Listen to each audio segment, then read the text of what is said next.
बहुत पहले की बात थी। चैचुअन नाम की जगह पर दो बहनें और एक भाई रहते थे। उनके माँ बाप चल बसे थे। दो बहनें अपने से छोटे भाई का लालन पालन करती थीं।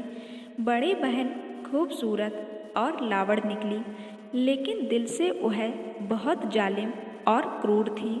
उसे आदमी का मांस खाने की लत पड़ गई थी। जान पड़ता था कि उसके शरीर में राक्षस छिपा हुआ हो। दूसरी बहन सहृदय और दयालु थी और बड़ी बहन का सम्मान तथा छोटे भाई को प्यार करती थी। वह अपने भाई को दिल का टुकड़ा और आँखों की पुतली समझती थी। छोटा भाई परवान चढ़ते हुए बहुत प्यारा और कोमल दिखा। उसे देखकर बड़ी बहन के मुंह में लार टपकती थी। वह उसे कच्चा खाने की ही ताक में थी। एक दिन बड़ी बहन ने अपनी बहन से बकरी चराने को कहा। कहती थी कि वह घर में रहकर खाना पकाएगी और भाई की देखभाल करेगी, लेकिन दूसरी बहन को बड़ी बहन की बुरी नीयत भांप आई थी। वह भाई को अकेले घर में छोड़कर कहीं कतई नहीं जाएगी। उसने कहा, बहन जी, तुम पहले की तरह बकरी चराने जाओ। मैं घर में आपके लिए बड़े कढ़ाई का पसंदीदा मांस पकाऊंगी। नाखुश होकर बड़ी बहन चली गई। दूसरी बहन ने बाड़े से एक बकरी पकड़कर उसका वध कर दिया। बड़ी बहन के घर लौटते वक्त भाई को कहीं सुरक्षित छिपाया।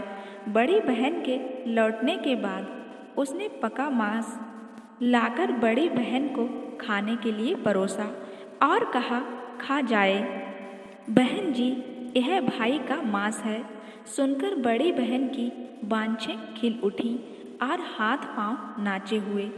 उसने चाव से मांस खाया, लेकिन खाने के बाद उसे मालूम हुआ कि यह आदमी का मांस नहीं है। फिर भी मुंह से एक शब्द भी नहीं निकाला। दूसरे दिन बड़ी बहन ने दूसरी बहन से बकरी चराने जाने को भेजा। इस बार दूसरी बहन के पास घर ठहरने के लिए कोई बहाना नहीं रह गया। विवश होकर छोटे भाई को छिपाने के बाद वह बाहर चली गई। शाम को दूसरी बहन जब घर लौटी, बड़ी बहन ने भाई की एक उंगली निकालकर उससे कहा, तुमने कल मुझे धोखा दिया था। आज मैंने भाई का वध करके खाया है। यह लो, तुम्हारे लिए एक उंगली बची है। बात सुनकर दूसरी बहन को बहुत दुख हुआ और अपार आक्रोश हुआ, लेकिन बड़ी बहन पर वह कुछ नहीं कर पाती। असीम पीड़ा सहते हुए वह बड़ी दुख से रो रही थी और भाई की उंगली थामे पहाड़ के पास एक स्तूप बनाया और उंगली को स्तूप के अंदर रख दिया। वह बार बार पूजा अर्चना करती रही और भाई की आत्मा शांत होने की दुआ करती रही। दूसरे दिन दूसरी बहन बकरी चराने पहाड़ पर गई। वहाँ उसने पाया कि स्पूत एक छोटे मंदिर के रूप में बदल गया। उसे बड़ा आश्चर्य हुआ। देखते ही देखते हवा की एक तेज झोंका आई, जिससे उसकी गोद में रखी ऊनी तौलिया बाहर निकलकर हवा के साथ मंदिर के भीतर चली गई। तौलिया का पीछा करते हुए दूसरी बहन भी मंदिर के अंदर पहुंची। मंदिर में लाल पीला रंग का चोगा पहने एक भिक्षु उसके आगे आया और उसने बहन को ढेरों रत्न, मणि और मोती जेवर भेंट किए।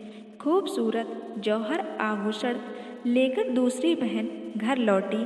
उसके हाथों में इन सुंदर कीमती चीज़ें देखकर बड़ी बहन को बड़ा लालच हुआ। उसने ऐसी चीज़ों के आने का रहस्य पूछा। ईमानदार दूसरी बहन ने उसे सच सच बता दिया। फिर दिन आया, बड़ी बहन अपनी बहन की नकल पर गोद में ऊनी तौलिया लिए मंदिर के सामने गई। वहाँ पहुँचने के बाद हवा की कई झोंकें आईं, लेकिन उसकी गोद से तौलिया नहीं हिला। लाचार होकर बड़ी बहन ने तौलिया को मंदिर की छत पर फेंका और वह खुद मंदिर के भीतर चली गई। कल के उस भिक्षु ने उसकी आव भगत की और उसके सिर और गर्दन पर अनेकों रत्न मणि और जौहर मोती पहना दिए। अनंत प्रसन्नता के साथ बड़ी बहन घर की ओर चली गई। राक्षस जैसी बड़ी बहन तब एक हरी भरी झील के पास पहुंची। वह यह देखना चाहती थी कि पानी में सुंदर आभूषण पहनी उसकी परछाई कैसी है, लेकिन झील के पानी में अपनी परछाई देखकर भय आतंक के मारे वह अथाह झील में गिरकर काल के मुंह में चली गई। दरअसल उसने अपनी परछाई पर जो पहनी हुई चीजें देखी थी वह कोई रत्न पन्ने और जेवर नहीं थे। वो उसके सिर माथे पर कुंडली मारे बैठे जहरीले सांप और गर्दन छाती पर रेंगते विषाक्त कीड़े मकोड़े थे।